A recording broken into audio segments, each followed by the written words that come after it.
matahotra ny fahasoavan'i Jesosy Kristy tompontsika ry havako. Amen. Hivavaka isika. Misaotra anao izay ry Tompo Ray Nezin'Indanitra fa efa madiva sady hamarana an'izao herinandro izao ary misaotra ny fitantananao, ny fombanao, ny fiarovanao ary indrindra Tompo ny fijerenao ny tsiprim-piainanay ka voninahitra ny eo anao amin'ny anaran'i Jesosy. Amen. Ity ry havana misy fampianarana nataon'i Jesosy mikasika ny lohahevitra antsika hoe manapaka amin'ny fahefany ny Tompo. Andeha ho vakiana amin'ny anarany ary ny Matthieu 10:20 ka hatramin'ny 1:30. Vakiana amin'ny anaran'i Jesosy. Ary aza matahotra izay mamono ny tena nefa tsy mahay mamono ny fanahy. Fa aleo matahotra izay mahay mahavery ny fanahy sy ny tena ao amin'ny elo.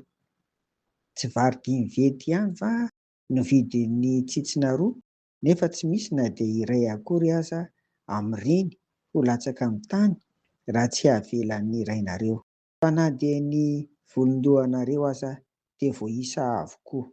Koa aza matahotra fa mihoatra noho ny tsintsina maro ianareo. Amen. Ry havana, eto Jesosy dia manao fampitahana ny tsintsina izay atao hoe vorona tsy dia misy mpihevitra akory, vorona tsy dia manan-danja, mora vidy raha amidy. Izany ny tsintsina tamin'izany fotoana izany. Atao fampitahana ny vorona tsintsina sy ny olona na raha ny marimarina koa dia ny mpianany na ny mpanaradia azy.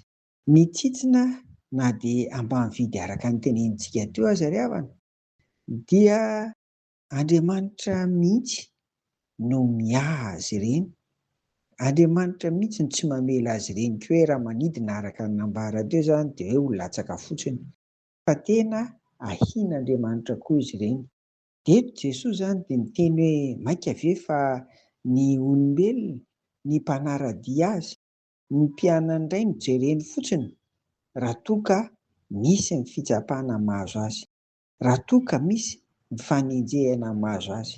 Izany hoe zava-tsarotra iainany amin'izao fiainana izao.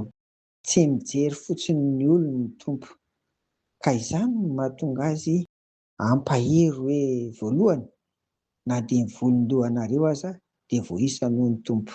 Izany hoe fantatr'Andriamanitra, fantatry Jesosy amin'ny atsipiriany ny fiainan'ny mpanompony tsirairay avy.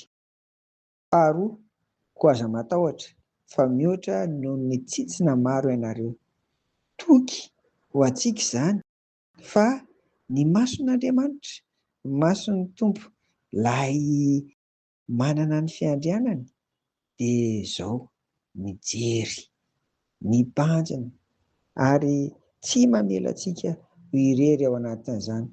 Tena miaro izy, tena miahy izy, mitsimbona ny mpanompony izy. Koa mahereza ry havako raha tojo zava-tsarotra tahaka an'izany. Mahereza fa manapaka amin'ny fahefany ny Tompo. Mihoatra noho ny tsintsina maro ianao.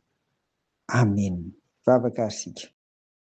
Misaotra anao izay Tompo ny amin'ny fiahianao ary ny fiainanay tsirairay avy. Amin'ny anaran'i Jesosy. Amen.